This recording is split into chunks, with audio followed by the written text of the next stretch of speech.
Girl, which I wrote after the Atlanta shooting that killed 6 Asian women. Um, so here we go. To the young Asian girl who is struggling with how to process your pain right now, I want to tell you that it's okay. That the anger or hurt you may feel is valid and that you deserve to be acknowledged and seen. To the young Asian girl who wants to speak up but finds that your voice gets lodged in your throat and you feel as though you can't breathe, I am sorry. I am sorry for the pain you are in right now, and I know that you hate crying, but it's okay if you have to. Crying will not make you weak, and you will not be playing into that sick stereotype of a submissive Asian woman. So allow yourself to feel, to scream, to rant. Allow yourself to heal because you deserve it. To the young Asian girl who feels fetishized and sexualized, you're a human. You deserve to feel safe in your own skin, and I'm sorry that that sense of security was stolen from you, but know that you can take it back because you are stronger than what you may think right now. To the young Asian girl who feels ignored, who feels like people won't listen to your warnings or protests unless someone gets hurt or ends up murdered, your voice matters.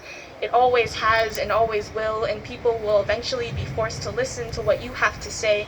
So do not silence yourself for the comfort of others. To the young Asian girl who knows that this type of violence isn't new, who knows the history of Yellow Peril, the Chinese Exclusion Act, and countless other times Asian bodies have been brutalized and beaten throughout history, please stay strong. It may feel like you want to give up, that people will forever choose to stay ignorant, but in that case, please put yourself first. It is not your job to educate others on your pain or your history. You are not a resource. You are a human being and deserve to be treated as such.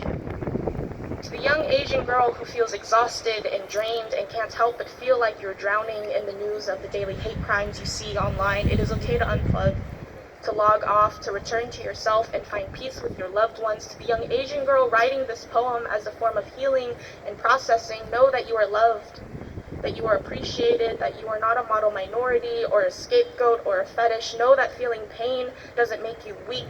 Know that you are allowed to rest and heal for however long you need. And that's the end of my first poem.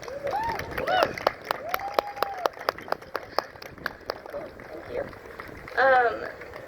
So the next poem is called For My Vietnamese, and it's a longer poem that focuses more on my family and my culture, and trying to stay strong during Asian hate.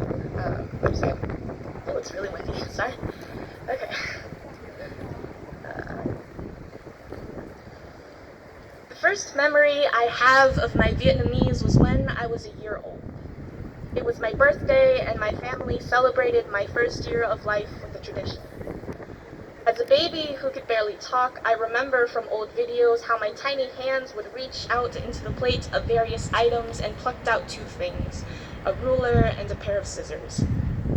My mother thought I would follow in her footsteps and turn out to become a seamstress like she was when she was in Vietnam, to which my grandfather refused, but little 1-year-old me couldn't care the slightest. I was just happy to be there. The second oldest memories I have of my Vietnamese were the days I spent at my grandparents' house. Their neighborhood was always quiet except for the occasional chirps from the birds outside and the faint Buddhist chants that would play from my grandmother's wooden box.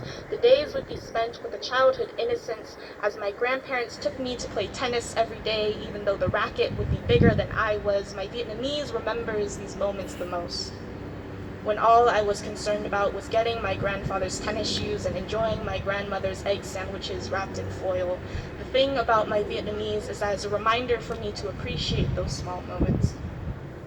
Those moments where even when I wasn't fluent enough to speak or understand Vietnamese, I could still understand the love that my family gave to me. I could still understand that love doesn't always have to be spoken to be known.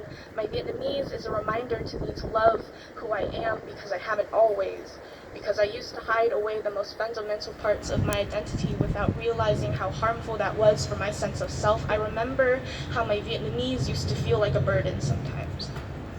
How it felt like a weight crushing down on me, forcing myself to lower my head because I was ashamed of how different I was, because I was taught that my Vietnamese wasn't American enough or beautiful enough or worth enough, because I was taught to feel that my identity inherently made me less than, and it took me years to unlearn that harmful mentality. And so now, when I look back at my oldest memories of my Vietnamese, I choose to hold on to the feelings of hope and content to take with me for the future, because now, when I look at all the Asian people who are attacked, killed, beaten, and harassed, I can't help but think of my own family, of my grandparents who go out on walks and of how similar they look to the Asian elders who were attacked for simply existing, of my father who's the same age as an Asian man who was attacked for collecting cans to support his family, of my mother who has said that she doesn't feel comfortable going out sometimes, and of me and my sister who are both Asian women who know of the violence that exists towards us and know how exhausting it is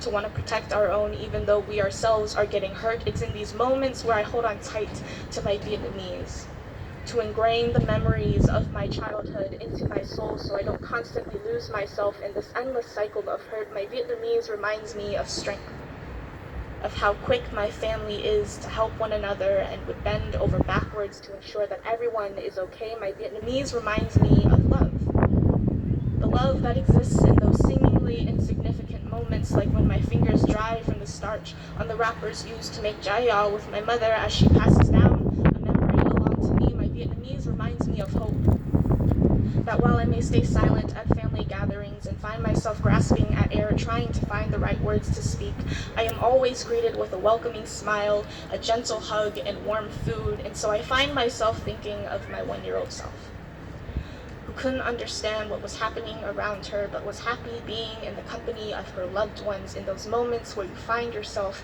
at a loss for words and a heart that is hurting, please return to the place you know best, where you feel safe, feel loved, and can simply exist in your entirety. And for my Vietnamese, I will always protect you and love you and cherish you, and I will always do my best to keep making memories you can look back on and smile. For my Vietnamese,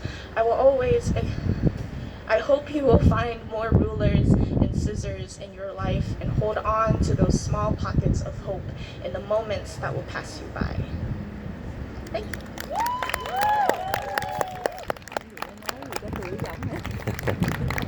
Cái bài thơ của đó bà chưa đọc à? Chưa. Instagram á. Nó có để bài mới rồi.